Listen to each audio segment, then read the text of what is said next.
सिर्फ फोन पे ही बातें होती है या तुम लोग मिले भी हो? अभी तक तो नहीं, लेकिन कल वो छुट्टी के बाद मुझसे कॉलेज के गेट पे मिलने आएगा। देख लो तो बदनामी हो जाएगी। प्यार किया तो डरना क्या, कोई नहीं देखेगा। मैं तो कहती हूँ तुम भी मेरे साथ चलना, तुम्हें भी मिलवा दूंगी। नहीं भाई नहीं, अगर किसी ने देख लिया ना तो शामत आ जाएगी। और तुम्हें तो पता है मेरे घर वाले तो छोटी छोटी बात पे मेरी क्लास ले लेते हैं। अगर गलती से किसी ने प्रिंसिपल साहब को बता दिया तो हम दोनों की छुट्टी हो जाएगी हमेशा के लिए। हाँ। अरे कोई नहीं देखता, और अगर इसी तरह से डटी नहीं ना तो कोई लड़का दोस्ती तो दूर की बात है, बात करना भी पसंद नहीं करेगा। जिंदगी एक ही बार मिलती है, खुल कर जियो। ठीक कह रही हो कोमल, मैं पता नहीं क्यों इतनी डरपोक हूँ। अब तुम्हारी तरह बहादुर बनना चाहती हूँ। मेरे साथ रहोगी ना तो तुम बिल्कुल मेरी तरह बन जाओगी। सच में? सच में। तुम मोबाइल में सारा दिन लगी रहती हो। ये क्या किया अम्मी आपने? मैं सिर्फ एक गेम ही तो खेलती हूँ, लड़कियां तो पता नहीं क्या क्या करती हैं। आप कुछ भी नहीं जानती। और मैं जानना भी नहीं चाहती। मैं बस इतना जानती हूँ कि मेरी बेटी उन लड़कियों में से नहीं है। हाँ, आपकी बेटी मतलब जैसे सुरखाब के पड़ लगे हुए हैं ना? नहीं बेटा, मेरी बेटी मेरे लिए उससे भी ज्यादा कीमती है। मगर अम्मी, माँ बाप को अपने बच्चों को थोड़ी आजादी तो देनी चाहिए ना? निदा बेटा, कौन सी पाबंदी में रखा हुआ हमने तुम्हें? तुम्हारी हर ख्वाहिश तो हम पूरी करते हैं। मेरा बच्चा शहजादियों की तरह रखा हुआ हमने तुम्हें। जी, एक पिंजरे में कैद शहजादी। ज्यादा बकवास करने की जरूरत नहीं है, उठो और फौरन किचन में आओ। तुम्हारे अब्बू के दोस्त आ रहे हैं खाने पर, इतना खाना बनाने मुझे। इतनी पाबंदियां है ना मुझ पे, अब तो मेरा दम घुटने लगा है। कहो तो किसी से दोस्ती करवा दूं? मुझसे कौन दोस्ती करेगा? मेरे पास तो पर्सनल सेलफोन तक नहीं है, अम्मी का यूज करती हूँ। अरे तो इसमें कौन सी बड़ी बात है, मैं तुम्हें अपना पुराना फोन दे दूंगी। मुझे ब्रा ने न्यू फोन गिफ्ट किया है, तुम उसे छुपा कर रखना और रात में इस्तेमाल करना। सच में? थैंक यू सो मच कोमल, तुम बहुत अच्छी हो। तुम कितना ख्याल रखती हो ना मेरा। और एक मेरे घर वाले हिटलर की तरह ना पीछे पड़े रहते हैं। अब रात से कहकर किसी से दोस्ती भी करवा दूं? इतनी अच्छी शक्ल सूरत है, हजारों चाहने वाले मिल जाएंगे। हजारों नहीं चाहिए, बस एक ही काफी है, सच्चा प्यार करने वाला। अच्छा ये बताओ, अकेले कब मिलेंगे? अकेले? नहीं, मोहल्ले वालों के साथ। नहीं, मेरा मतलब था कि कोमल। अरे हर बार कोमल और अबरार साथ थोड़ी होंगे। देखो, हम अकेले एक दूसरे से मिलेंगे तो एक दूसरे को अच्छी तरह जान सकते हैं। हाँ ठीक है, तो कल मैं कॉलेज के गेट पे तुमसे मिलने आऊंगा। नहीं, आप गेट पर मत आइएगा प्लीज। वो जो कॉलेज के सामने मेन रोड है ना, वहाँ आ जाइएगा। अच्छा ठीक है। अच्छा, अब मैं फोन रख दूं? मेरा दिल तो नहीं चाह रहा फोन रखने का, तुम्हारा दिल चाह रहा है तो रख दो। ख्वाबों में बात करेंगे ना आप? प्रॉमिस? अच्छा सुनो, कल मेरी पसंद का रंग पहन के आना। ओके बाबा, आप रख दो फोन। ठीक है, मैं रखता हूँ। Miss you. Miss you too, bye. अल्लाह हाफिज। यहाँ कितना अच्छा है ना, कितनी अच्छी बातें करता है, मेरी तारीफें भी करता है। सब होता है तेरे बगैर, फकत गुजारा नहीं होता।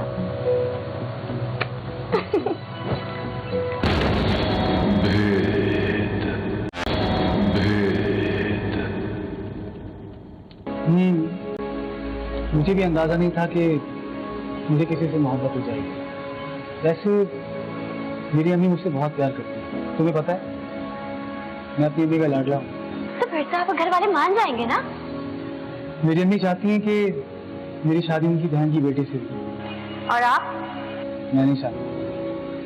अगर मैं चाहता होता तो आज सब तुम्हारे साथ टेबल पे बैठ के आइसक्रीम ना खाता। मैं चाहता हूँ तुमसे मेरी शादी। खैर, मैं मना लूंगा अम्मी। वैसे भी अभी तो हम पढ़ रहे हैं ना। मेरा तो पढ़ाई में बिल्कुल दिल नहीं लगता। मेरा भी पढ़ाई में दिल नहीं लगता। अच्छा, ये कलर तुमसे बहुत सूट कर रहा है, अब मिलती रहना मुझसे। तनी फयाज की दूरियां कब खत्म होंगी और कब हम एक होंगे? अच्छा सुनो, तुम अपने पेरेंट्स को कब भेजोगे मेरे घर? किससे बात कर रही थी तुम? और ये फोन किसका है तुम्हारे पास? अम्मी किसी से नहीं। झूठ मत बोलो निदा, सब कुछ सुन लिया है मैंने। ठीक है, अगर आपने सब सुन ही लिया है तो मैं आपको बताना चाहती हूँ कि मैं फयाज को पसंद करती हूँ। कौन लड़का है ये? करता क्या है? वो अभी पढ़ रहा है। क्या? अभी वो पढ़ रहा है? अरे अभी जब वो खुद पढ़ रहा है तो तुम्हारा रिश्ता कैसे भेज सकता है?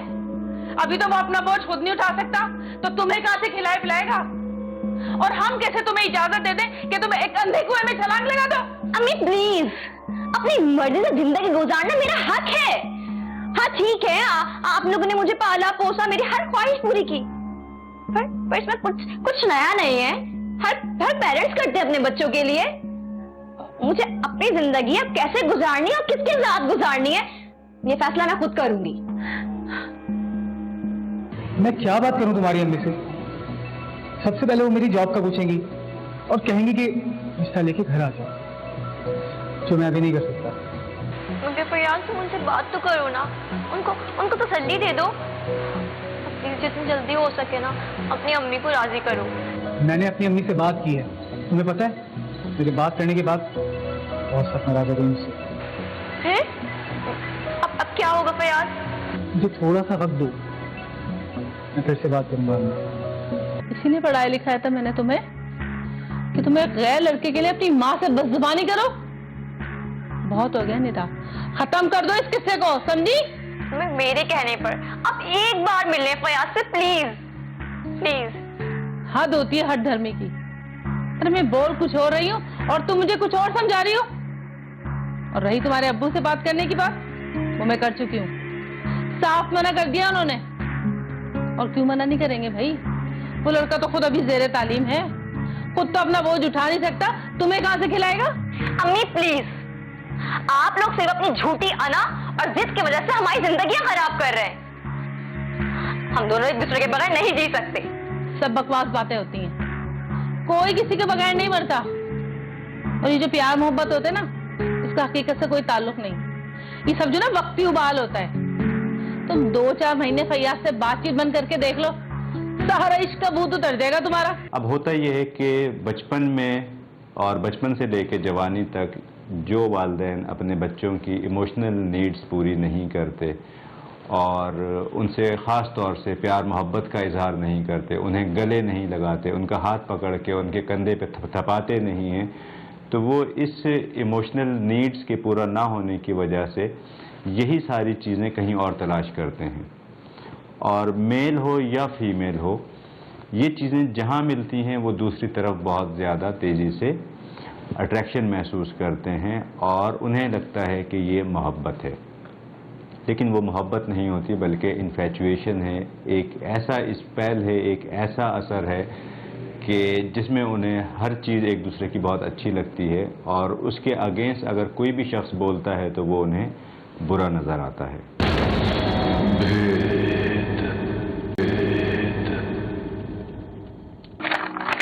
अभी तक वो इस लड़के को नहीं भूली? उसे कह देना उसने अभी तक मेरी शफकत और मोहब्बत देखी है। अपनी इज्जत खातिर किसी चीज से गुरेज नहीं करूंगा, समझे तुम? बहुत समझा चुकी हूँ मैं उसे, वो नहीं मानती। उल्टा वो तो हमें समझा देती है कि आप दोनों की नाम नेहाद मोहब्बतें मुझे नहीं चाहिए और अपनी पसंद की शादी करना मेरा हक है। आपको बताए दे रही हूँ मैं, इससे पहले कि पानी सर से ऊंचा हो जाए ना, आप अपने दोस्त के बेटे से उसका निकाह करा दीजिए।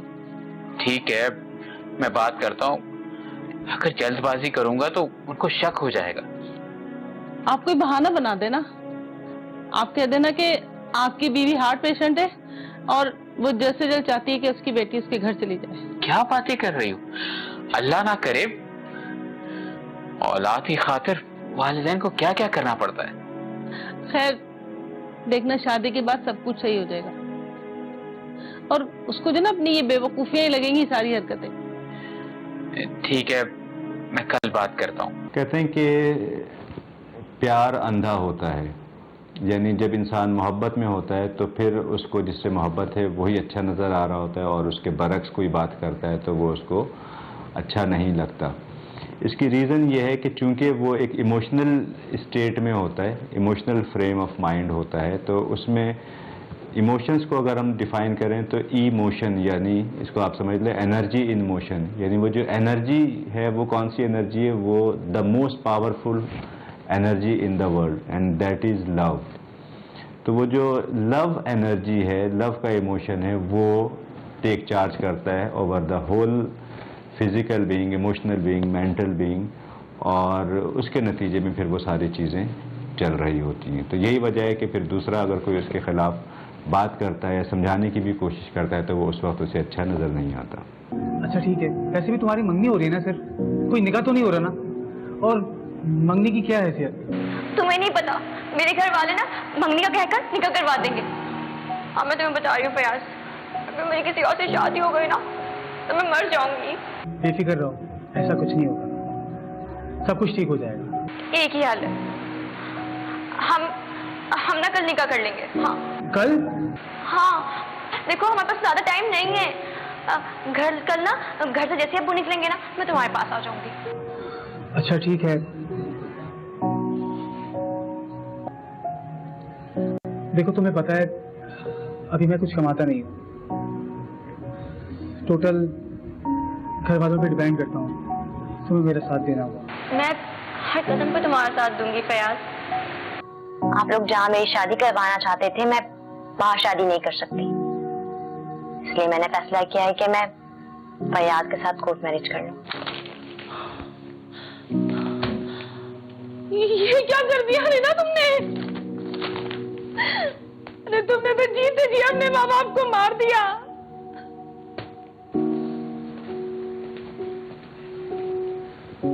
निदा, इजी होकर बैठ जाओ, अब तुम अपने घर में हो।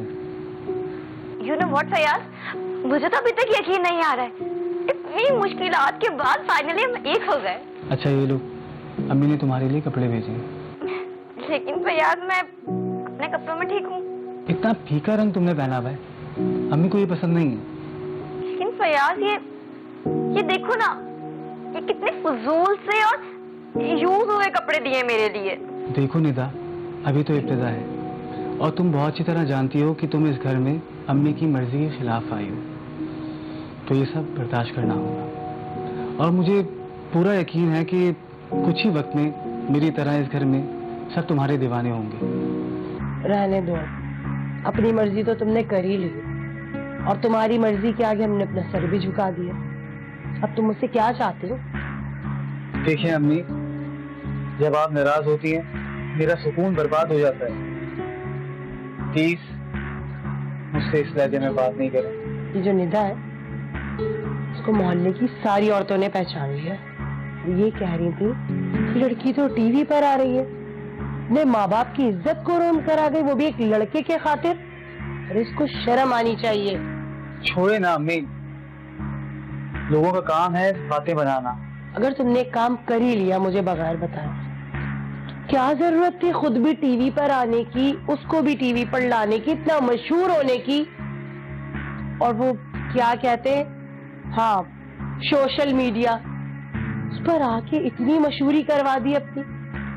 तुम्हें हमारी इज्जतों का जरा ख्याल नहीं आया? अम्मी हमने क्या गलत किया है? निकाह ही तो किया है ना। अगर कुछ गलत किया होता तो निदा के वारिस साहब मुझ पर अगवा का केस बनाते थे। अच्छा बस अब छोड़े ना अम्मी, देखिए मान जाए ना प्लीज।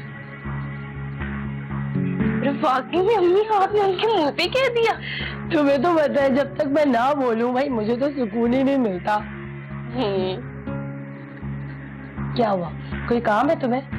नहीं अम्मी, वो अकेले बैठे बैठे बोर हो रही थी, सोचा आपके पास आ जाऊं। हाँ तो बहू मैं ये कह रही थी, आज रात के खाने में ना कोफ्ते बना लेना, मेरे फयाज को बहुत पसंद है। फयाज की पसंद ना पसंद का तो निदा को पता होना चाहिए। वैसे भी 1 माह हो गया इसकी शादी को। शादी? काय की शादी? ये मोहतरमा तो भाग कर आई है मेरे बेटे के साथ। हाय कितने अरमान सजाए थे मैंने अपने बेटे की शादी के लिए, सारे मिट्टी में मिला के रख दिए इन्होंने। हाँ ना अम्मी, इतने अरमान थे मेरे, एक ही देवर था मेरा, सोचा था शरारे गरारे पहनूंगी। अम्मी आप मुझे बता दीजिए, मैं खाना बना लेती हूँ। रहने दो बीबी, कोई जरूरत नहीं है, पता नहीं कैसा बदजायका खाना बनाओगी तुम। और वैसे भी ये इश्क माशूकियां जो करती है ना लड़कियां, इनको किचन में कोई दिलचस्पी नहीं होती। तुम्हें किचन में जाने की कोई जरूरत नहीं है, मेरी खानदानी बहू मौजूद है, वो कर लेगी सारा काम। शादी जो है एक बहुत मुक़द्दस फरीज़ा है और जिसे कहना चाहिए कि एक सुन्नत भी है, यानी एक दीनी काम आप करने जा रहे हैं। इसको इस तरह से क्यों करें कि जो मुआशरे में क्वेश्चन मार्क बन जाए। तो पहले तो ये सोचना चाहिए लड़का लड़की को, हर मुमकिन कोशिश करनी चाहिए कि फैमिली को साथ लेके चलें। और अगर दोनों लड़का लड़की बालिग हैं, अक्लमंद हैं और लड़का बरसर रोज़गार है, और फिर अगर कोई ऐसी सिचुएशन होती है कि लाख कोशिशों के बावजूद भी नहीं होता, तो फिर ये इंतहाई कदम उठाना चाहिए। अदरवाइज़ हर तरीके से कि बस ज़रा सा कुछ हुआ और फ़ौरन से जनाब निकल पड़े घर से, तो ऐसा नहीं होना चाहिए। वो एक्सेप्शनल केसेस होते हैं। ये हमने एक्सेप्शनल केसेस को जनरलाइज कर दिया है कि बस ठीक है कुछ भी है, चलो भी घर से भाग के शादी कर दी। लड़का लड़की दोनों को ये सोचना चाहिए, लड़के को ये सोचना चाहिए कि ये लड़की अपने माँ बाप की जब नहीं हुई, उनकी इज्जत का ख्याल नहीं रखा जब इसने, तो ये मेरी इज्जत का क्या ख्याल रखेगी। लड़की को भी इस तरीके से सोचना चाहिए कि जब ये मेरी खातिर अपने माँ बाप को छोड़ दिया जिन्होंने इसको पैदा किया, पाल पोस के बड़ा किया, तो कल को ये किसी और की खातिर मुझे भी छोड़ सकता है। जब लड़का और लड़की दोनों इस तरीके से क्वेश्चन करेंगे तो कभी घर से भागने का सवाल ही पैदा नहीं होगा। तुम टेबल पर नहीं आई? देखो अम्मी ने खुद खाना भेजा है तुम्हारे लिए, ताकि तुम भूखी ना सो जाओ। भूख नहीं है मुझे। तुम हर वक्त मुंह फुलाए क्यों रहती हो? घर के काम तुमसे होते नहीं है, अम्मी की खिदमत भी नहीं होती तुमसे। भाभी हर वक्त किचन में होती है, खाना बनाती है। तुम अपने कमरे से बाहर जाओ तो तुम्हें कुछ पता चले ना। ओहो, बज़ाहिर तो आप ऑफिस में रहते हैं सारा दिन, मगर पल पल की खबर है आपको। तो फिर आप ये भी जानते होंगे कि आपकी अम्मी ने ना किचन में जाने पर मेरी पाबंदी लगा दी है, और जैसे उनके पास जाकर बैठो ना तो फौरन खामोश हो जाते हैं।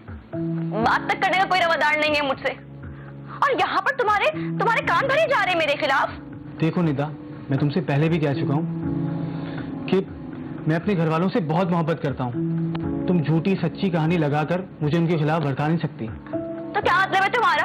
मैं गलत कह रही हूँ? इस वक्त कुछ मत बोलना। सोचा था जल्दी घर आया हूँ तो तुम्हारे साथ अच्छा वक्त गुजारूंगा, गलती कर दी मैंने। घर का एक कमरा ना मेरी पूरी दुनिया बना दिया तुम्हारे घर वालों ने। इस घर में ना कोई काम मैं अपनी मर्जी से नहीं कर सकती। अरे तुमसे मिलने इस कमरे में आता कौन है? तो तुम्हारी अम्मी पड़ोसियों से बात करने की इजाजत कब देती है? देखो निदा, ये सब हमें बरसों से जानते हैं, इसीलिए अम्मी पसंद नहीं करती कि तुम उनसे मिलो।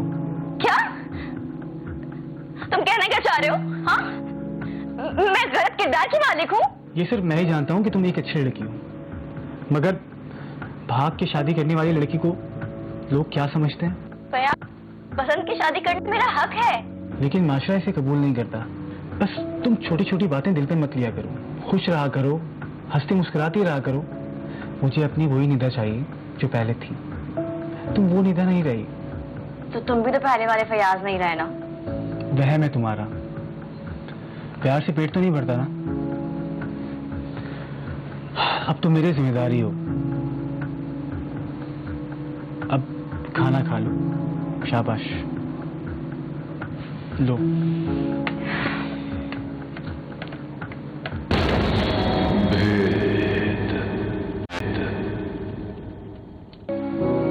अल्लाह ने मुझ पर करम किया है, शायद अब फयाज से घर वालों का रवैया मुझसे ठीक हो जाए और फयाज से पुराने वाले फयाज बन जाए।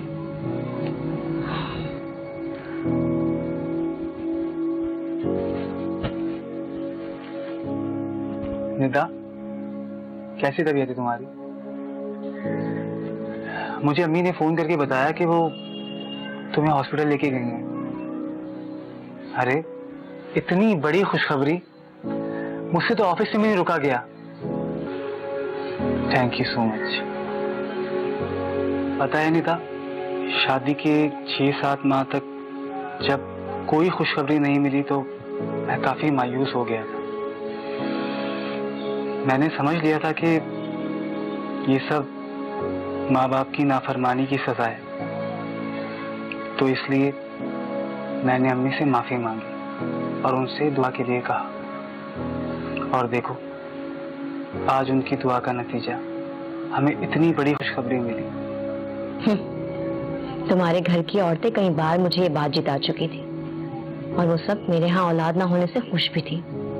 खैर, मेरी खुशी मेरी गोद में आ जाए तो मैं भी ठीक कर लूंगी। निदा, क्या सोच रही हो? कुछ नहीं। अच्छा सुनो, तुम अपना बहुत ख्याल रखना और खाना पीना तुमने ध्यान से करना है। बल्कि मैं अम्मी से भी कह देता हूँ कि वो तुम्हारा बहुत ख्याल रखें।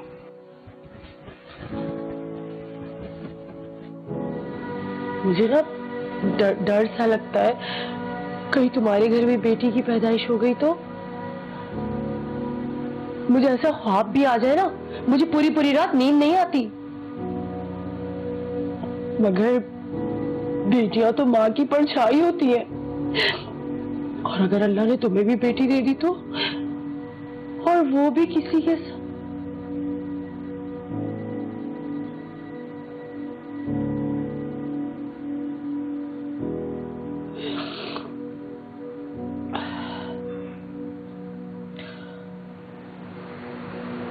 लेकिन तुम परेशान मत हो, अगर तुम्हें अल्लाह ने बेटी दी तो उसकी तरबियत मैं खुद करूंगी।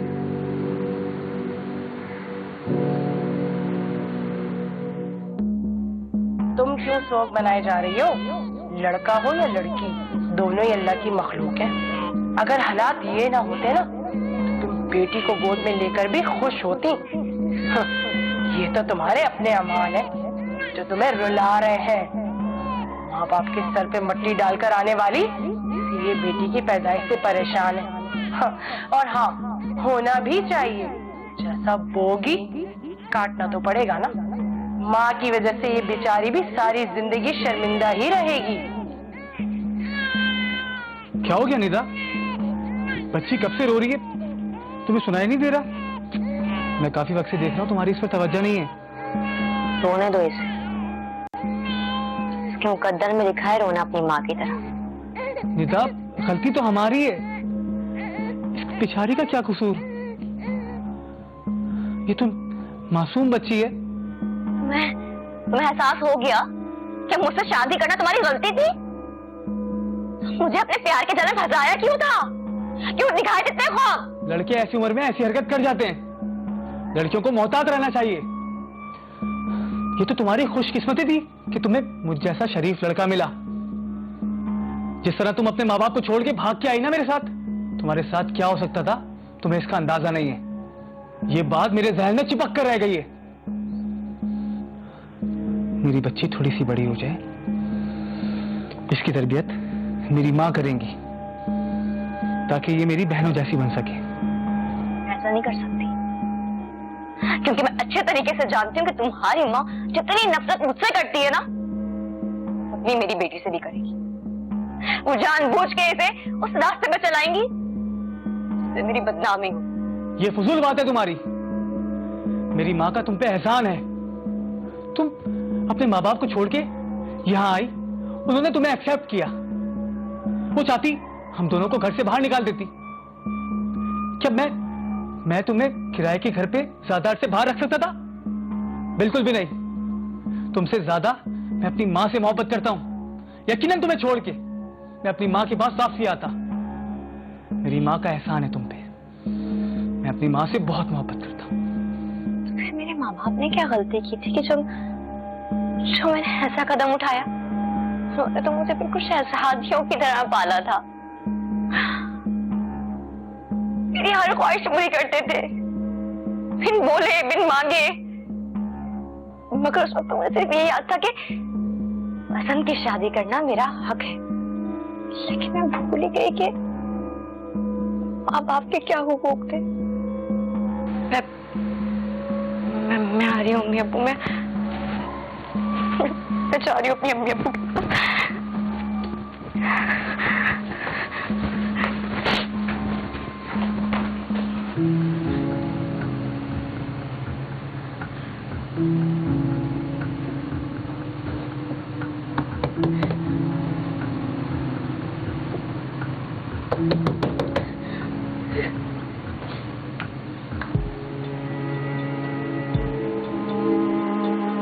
निदा, तुम?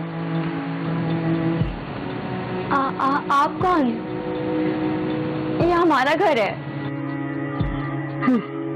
घर का शिराजा बिखेर कर कहती हो कि ये हमारा घर है। एक गैरतमंद माँ बाप की लड़की अगर किसी अनजान लड़के के साथ भाग जाए ना, तो वो गैरतमंद नहीं रहती। खुदकुशी हराम है। अगर हराम ना होती ना, तो तुम्हारे माँ बाप कर चुके होते अब तक। तुम्हारे किस्से इन मोहल्ले वालों की जबान पर कई अरसे तक रहे। तुम्हारे माँ बाप ने तो घर से निकलना तक बंद कर दिया था, और ये घर वो औने पौने बेचकर चले गए यहाँ से। अब तुम्हें अपने माँ बाप की याद आ रही है, जिन्हें तुम जीते जी मारकर चली गई थी।